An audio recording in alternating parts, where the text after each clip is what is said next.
It was a big leap. I mean, I spent, a lot of money in education. I had, a successful job, and I could have continued going forward in a 6-figure job. But again, I stopped, and it wasn't in my heart. I know that sounds so frou-frou-y, or woo-woo-y. I wasn't happy. And I felt like I was compromising who I was just to make money. And I really thought about, what do I need? What do I need to survive? What do I need to pay the bills? What do I need to make me happy? And can I do that? And I literally, one of my best friends told me, she goes, just start, just start. Yeah. Like, what do you mean just start? I don't know how to just start. And she's like, I don't know, buy a domain, just do something, because every step forward is moving forward. Welcome to the Amani Experience Podcast. In this podcast, you will experience wisdom, advice, and stories from creatives all over the world. Your host is Amani Roberts, who is a DJ, music producer, professor, avid book reader, and developing salsa dancer. On the show, we love to share the stories of creative professionals, especially people who've gone from the corporate life to the creative life. Once again, welcome to the Amani Experience Podcast. This is episode 11 of the Amani Experience Podcast. Today we talk to Stephanie Uchima-Carney. She shares some great stories of her journey from being a management consultant to a luxury event planner to now she is a business therapist. I enjoyed chatting with Stephanie. I love to hear her story. She has great spirit. Thank you very much for listening to the podcast. Enjoy the show. Welcome back to the show. I'm going to read the bio for our guest right now, and then we'll have her talk as well. So our guest today is a business therapist, also known as the business coach plus strategy consultant.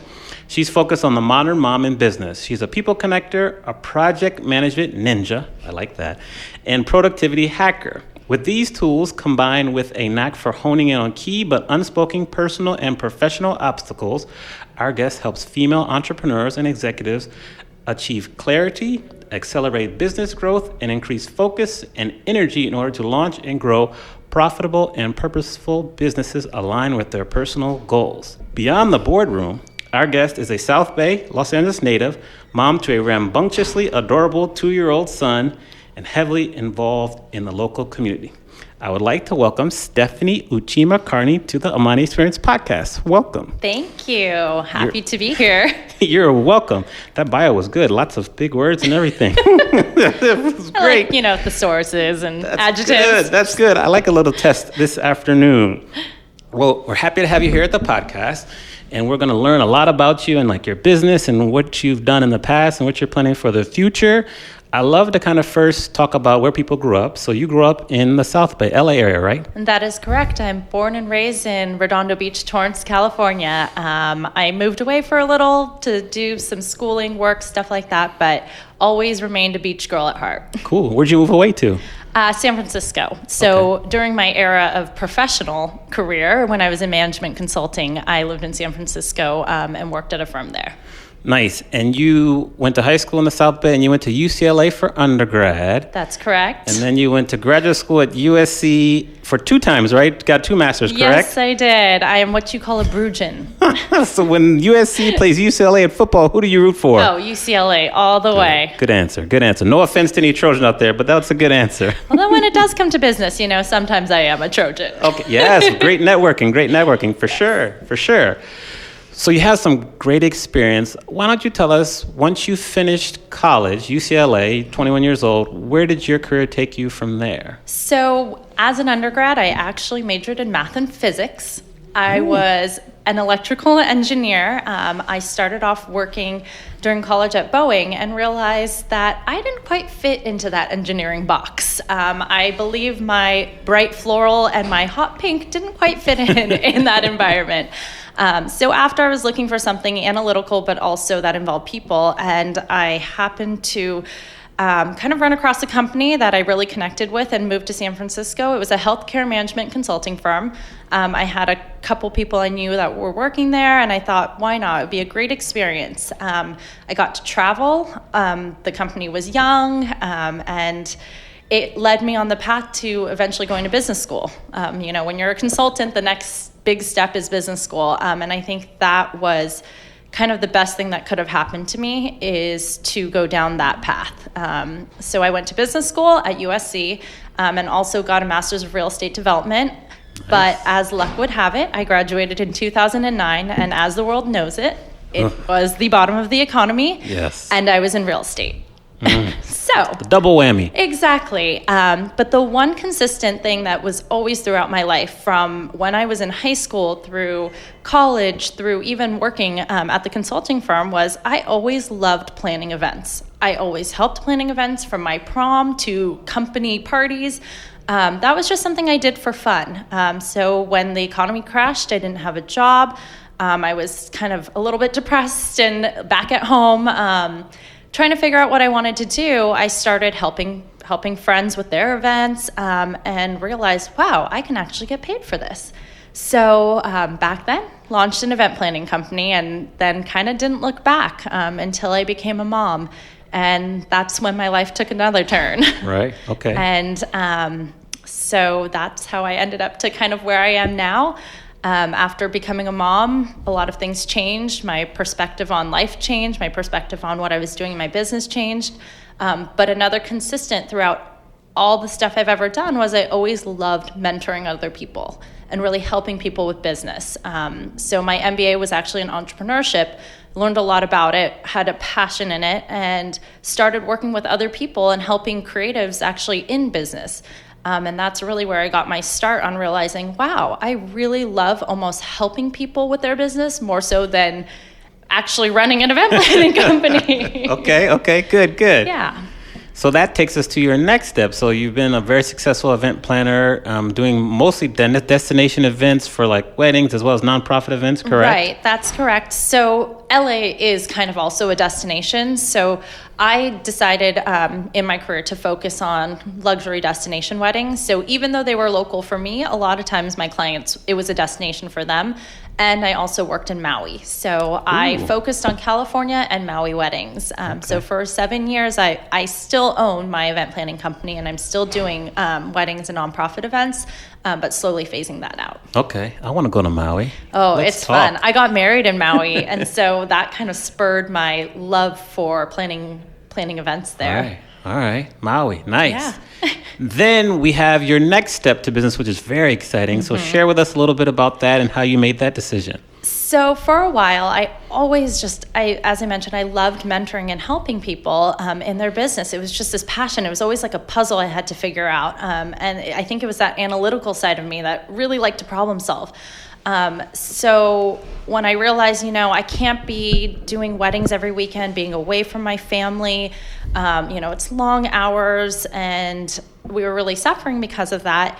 I started to really think about where I wanted to go and how I could mesh all of my background together. And I love talking to people, and it's something that just came about.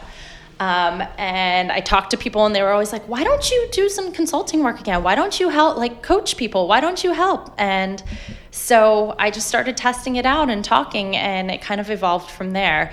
And I couldn't really figure out what I was. I wasn't really a coach. I wasn't really a consultant, because a consultant does work for other people.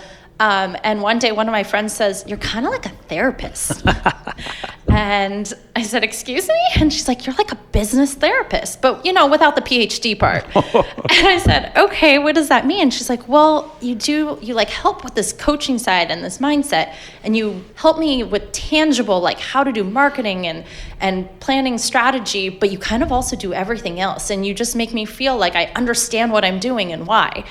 And so that's how I got the name business therapist. You're the first business therapist I've met. I like that title too. To put that in air quotes, yes. Therapist, because I don't have any PhDs or MDs. Yes, but you have 2 masters, yeah. And you've worked in business, so maybe we should trademark that thing, because I'm not sure if it's popular. So I think there's a company in Canada that actually says business therapy, but other than that, I think I'm it. Okay, that'll be on the to-do list after the interview. Exactly. There's no trademark in the U.S. for mom entrepreneurs either. There you go. So one thing that we love to talk about on the show, and one of the themes for the show, is that we love to share people's stories who were in corporate America and then took the leap to the creative life.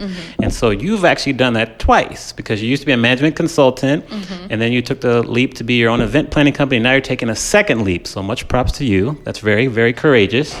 Very good. What do you think is important for creative professionals in the business environment of today to succeed? What's important to them?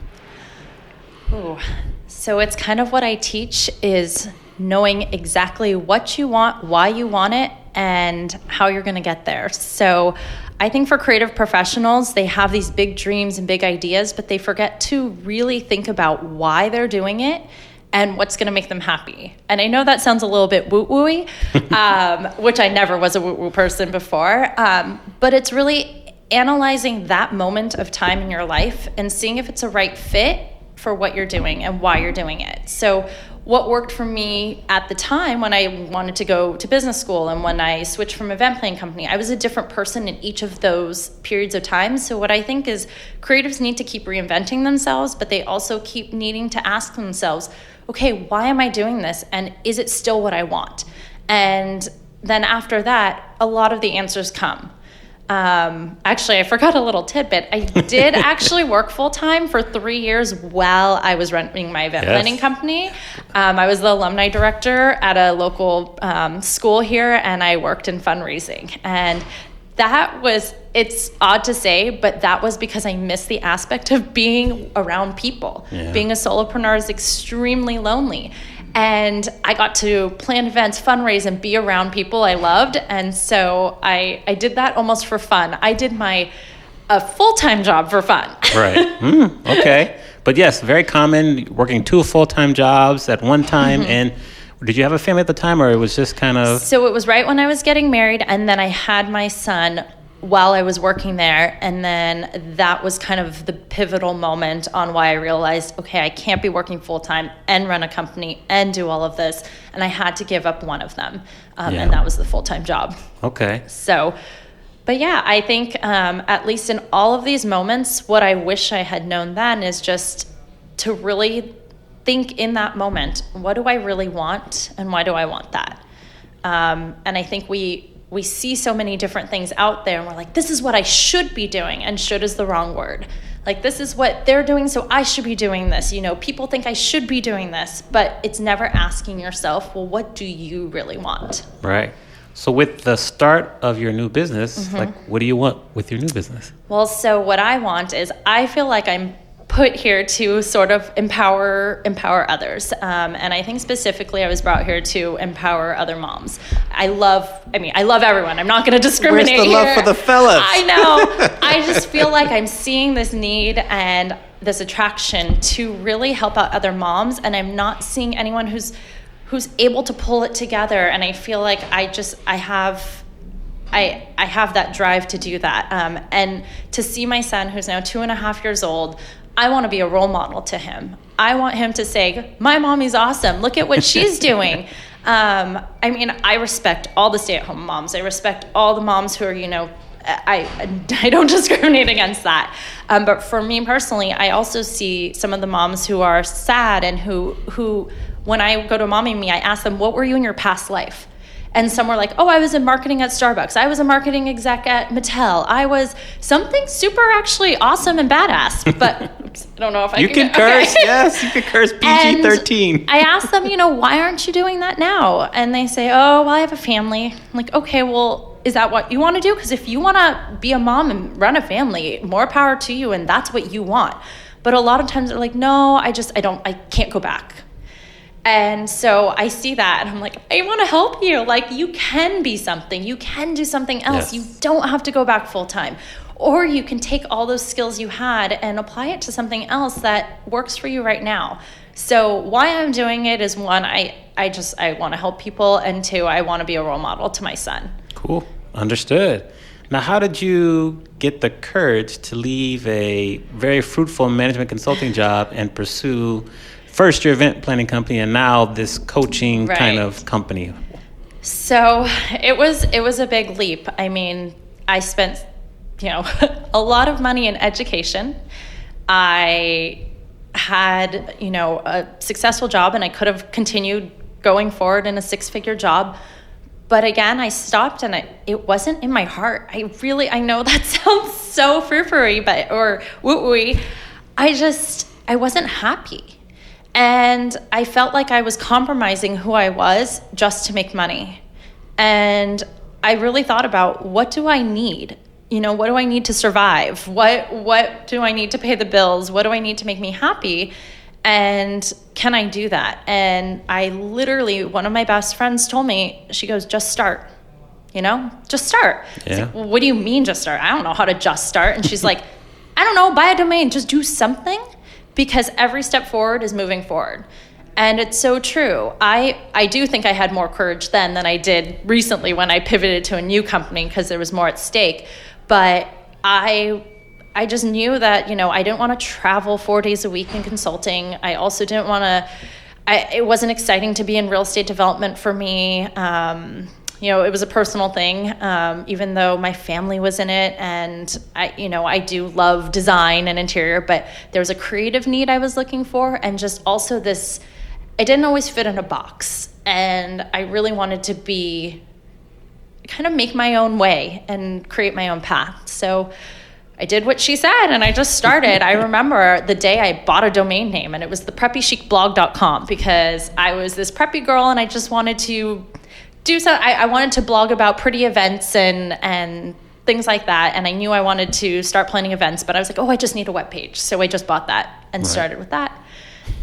And, in my first year, I got 4 weddings, and I think I announced in March or something, and I got 4 weddings by that summer. Good. And I think it was I truly showed that I was passionate about what I was doing. And things kind of went from there. Good. Now, speaking of being happy. Yes. What excites you? Ooh. A lot. Let's see. What fires me up besides coffee? Burritos, breakfast burritos. Oh, my goodness. I saw that. Every Saturday we go to this place in Redondo Beach called Fanny's. Oh. And they have amazing breakfast burritos, but my son literally goes, burritos. I'm like, yes, we'll get burritos. Fanny's. I'm going to write that down. Yeah, I love breakfast burritos as well. It's Fanny's with a PH. Okay. So let's see. Oh, so many things fire me up. I love having intelligent conversations. I love ambitious people. I love I love the vibe of being around just energetic and ambitious people. And I think that's also why I loved being in business school and being around that. And so when you become a solopreneur and you're by yourself, I'm like, I don't have that energy around me anymore. Lonely life. It's me and my computer. Yeah. Good. Now on the flip side, what's something that scares you? Ooh, I guess what scares me is dying tomorrow and not leaving a legacy. A lot of my inspiration, my role model was my grandfather. And he died at the age of, 93 or 94, something around there. And after the age of 85, he wrote 3 books. He had a crazy history, and he just left, everyone who knew his name was like, your grandpa was so awesome. And I think the thing that I fear the most is that I won't make an impact in this world. And that if I died tomorrow, what would they say at your funeral? And I know that's a little depressing, but I want to make some sort of impact in the world. Right. And so if I help one mom do something amazing that changes her life, I will be fulfilled. Good. What do you think is important for people who have worked in corporate America and then have transitioned over to the creative life? There are lots of ups and downs. Solopreneurs is a very lonely life. What would you advise someone? How would you advise someone to get through some of the tough times? Because we all have peaks, but then we have valleys as well. So how will we get through the tough times? First is you definitely need discipline. I think the one thing people forget is the whole time management, prioritizing the things that are important for your business and yourself too. So that would be my first. Second to survive is remember that you need to get paid too. Preach. That if this was, so many entrepreneurs work hours and light the midnight candle and work 20-hour days. And would you do that if you were at your corporate job? Probably not, because you're not getting paid to do that. So that just remind yourself to value yourself. I think that's more important. Like, it doesn't even need to be a monetary amount, but just to value yourself. 3, to build community, to get involved. I'm not saying go to every networking event, but find your people. Find them out there, people to support you, even if it's one person accountable that you can talk to. I think that's important for growth, and that's also important for your own sanity. Let's see, what else? Ooh. I was like, what was the question again? Just getting through the tough times, but you gave some good answers. What do you do? What are some examples of what you've done to build community? Ooh, well, right now, because I can't find the community I want to be a part of, I'm building it myself. Oh, right. So, if I'm hoping if you build them, they will come. Yes. So for me, I look for other people that I think that I vibe with. I take every opportunity I can to speak to the person next to me, to just say hi or anything, because you never know what will come out of that. So I'm open to kind of what the universe brings. But I think if you asked me that a few years ago, I would have said something different. So that's good. The beauty of growth. Right, exactly. Cool. We talked about some of the valleys in business. How has a failure or an apparent failure set you up for later success? And do you have a favorite failure of yours? I've almost been sued by a client. I've gotten nasty emails.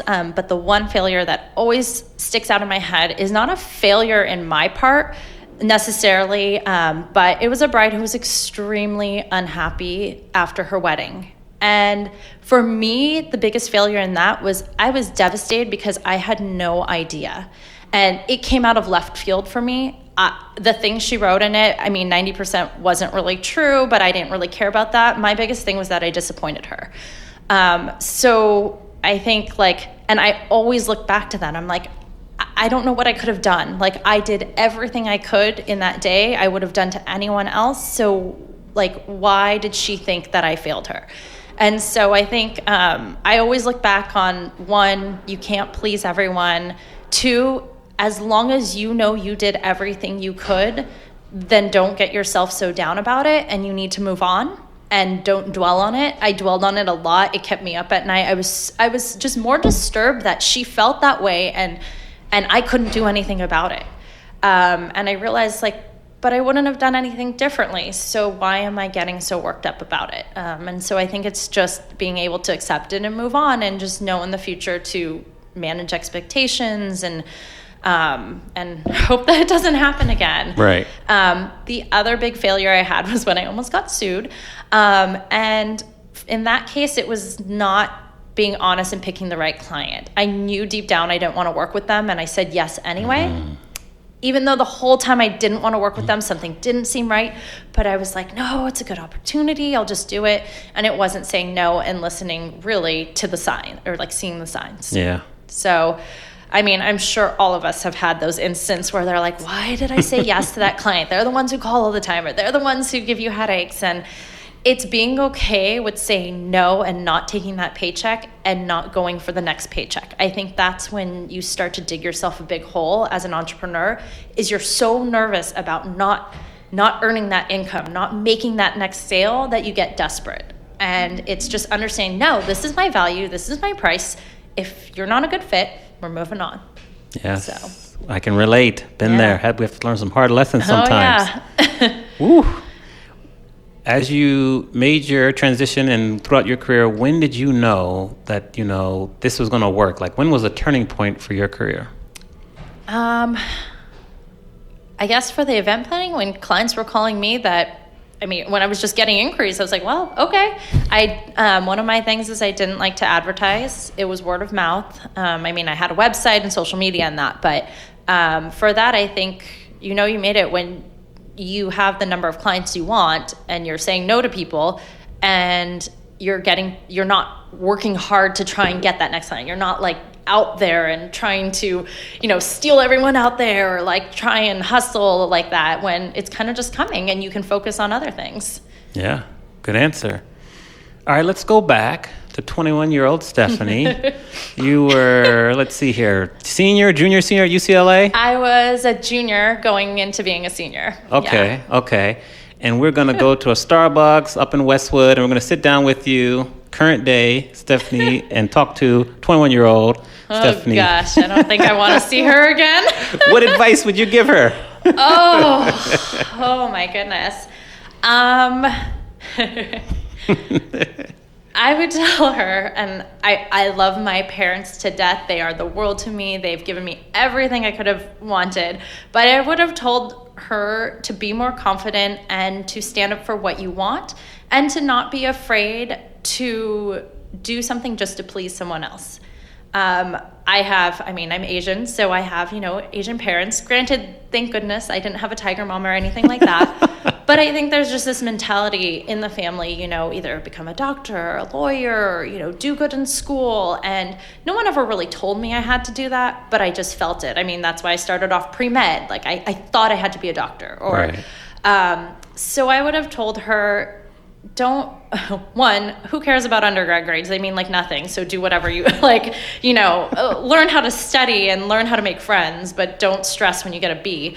But the other thing is to have more confidence in knowing that you can do what you want to do and don't feel like you have to do something just to please someone else. And I think, I love the path I went on. I don't think I would have been here today if I didn't. But I also know that I took certain classes and I said no to opportunities because of fear of disappointment. Okay. Good advice. Yeah. Now, staying back with yourself, 21-year-old Stephanie, who was the most influential person in your life growing up? See, I was going to say I don't have just one. But you can share two or three. So I would say my parents, my mother, because she always taught me that as a woman you need to get an education because no one can take away your education, but also be able to stand on your own so you're never dependent on anyone else. So that was my mom, and she's just the nicest person, and I love her to death. So she was always a big influence. Also, she was always right, so I took her opinion. My dad, because he was an entrepreneur. My grandparents wanted him to be an optometrist. He said, no, I want to be in real estate. His parents were not happy about that, but he did what he wanted and created a successful company. And so I think he was an inspiration to me that I could be an entrepreneur. I could run my own business. I didn't have to work in corporate just to make a paycheck. So he's the one who taught me that. And then my grandpa, because he was like a black belt in judo, wrote books. He was just so cool. He just showed me to live life to the fullest. Every single time I would say, Grandpa, how are you? He's like, still living. And I'm like, what's the best advice you can give? Don't get old. All right, Grandpa. But he was just, he always had a sense of humor. And he's the one who always taught me live life to the fullest and always smile. And I think that was one of my trademarks is I always smile. Yeah. So, yeah. Cool. Now, what's one habit that you maybe added to your daily routine in the last year or two that you want to share with us that's been very beneficial for you? So I'd have to say the one that in the last year has been, honestly, meditation. Okay. I know that's becoming a popular thing these days, and trust me, I could never silence my mind, just like I can't stop talking. But I started meditation in January, and I told myself, okay, we're just going to try 1 minute. 5 minutes. And now I do it every morning when I wake up. And it has been the most grounding and beneficial thing for me. And then in the last month, I just started using the 5-minute journal, which is kind of like a gratitude journal. I love it. It's amazing. And I honestly think that just changing your mindset and really focusing on one positive, one gratitude, and one just giving those 5 minutes to yourself is really important. Cool. And you do that every day, daily, correct? Every day. Monday through Sunday. My husband gets very angry at me because it'll be like 7 a.m. He's like, why aren't you out of bed? Chase is awake. Chase is our son.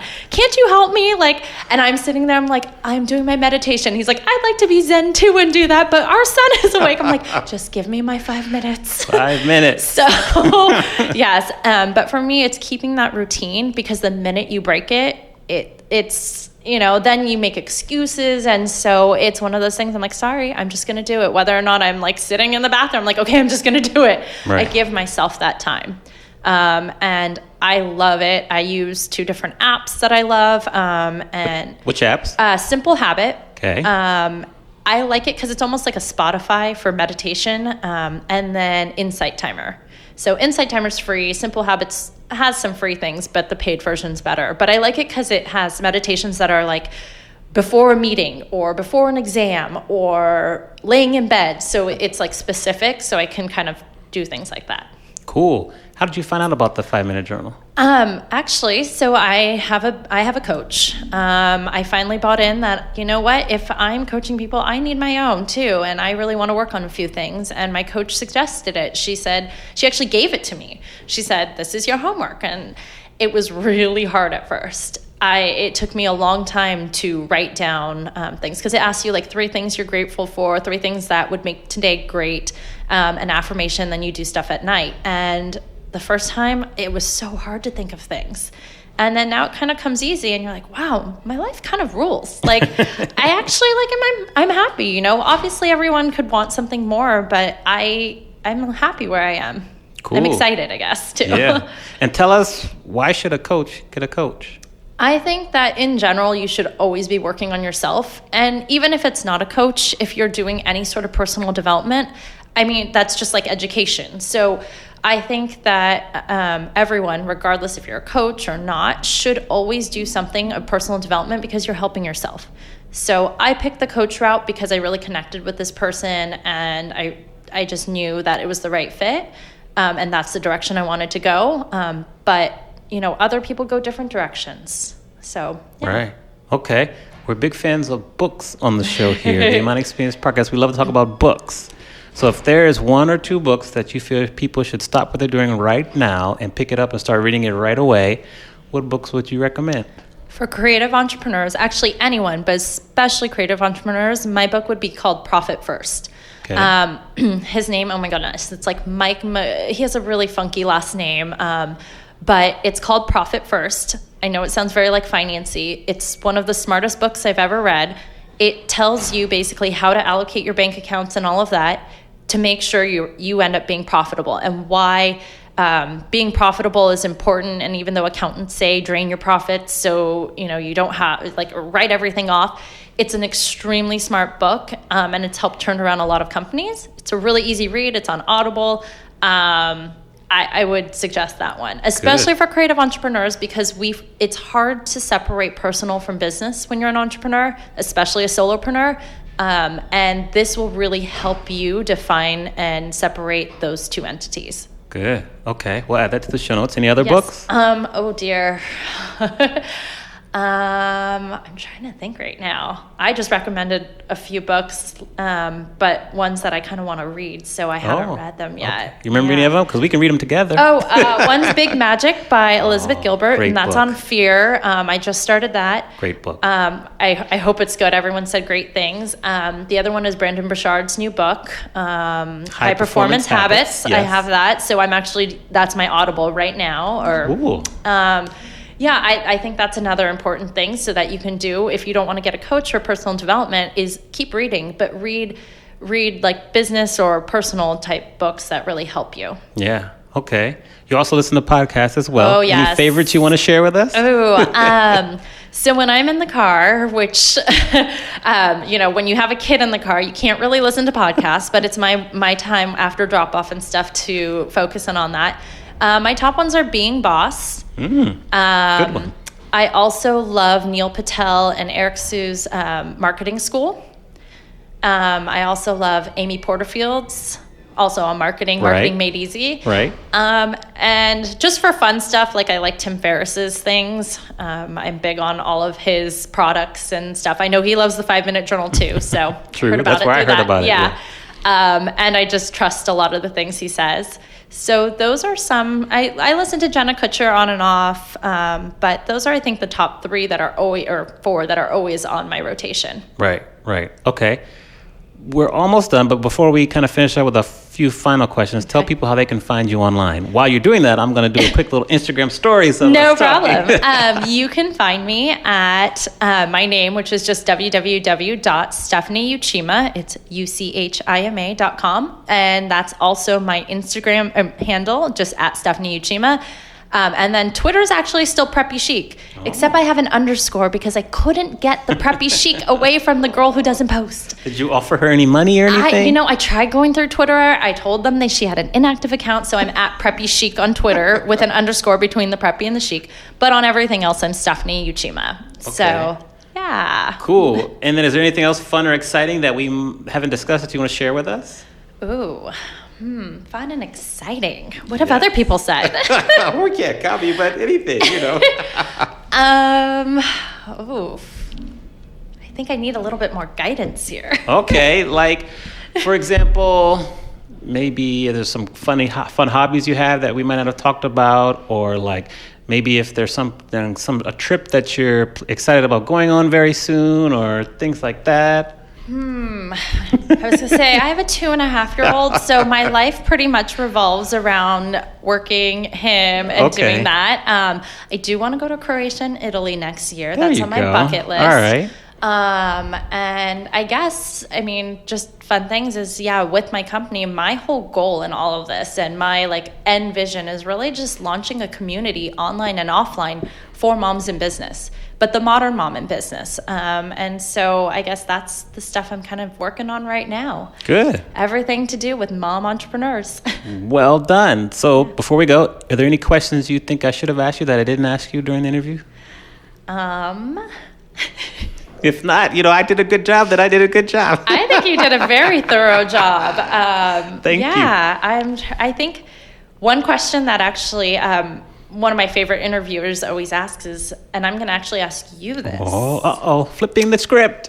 If you, what is your mediocre superpower? My mediocre superpower. It's temporary. It can't be permanent, so it can't be like, I can fly all the time. It has to be, it's mediocre. So it's a great one, but it has constraints. Maybe reading minds? I can only read minds certain times of the day or something like that? Yeah. There you go. That's mine. What about you? Good question. Mine would be that I could pause time so I'm always on time. Okay. I could pause time for only 5 minutes so I make it there. That is my one thing I'm terrible at that I'm working on is as OCD and organized I am, as big of a planner I am always late. And I don't know why. I'm trying. I'm really trying on that. Okay. We're working on it. Yeah. Working on it. Great. Well, it's been a pleasure having you on the podcast. We want to continue to stay in touch so we can find out how your new business is doing and support you in that effort. And as we always go, and we always leave with our guests, we always let them give any last-minute words of wisdom or advice. So I'll leave that to you, and we'll make sure that we stay in touch. So any last-minute words of wisdom or advice? I just say, in whatever you're doing, at any point, just always check in and really dig down deep and say, is what I'm doing what I want to be doing? Great. Is that it? Thank you very much. Thank you. You're welcome. Thank you for listening to the Amani Experience podcast. You can check out the show notes on amaniexperience.com/podcast. Please remember to leave us a review on the platform you are listening on and share this podcast with anyone who you feel would benefit from listening. See you soon on our next episode.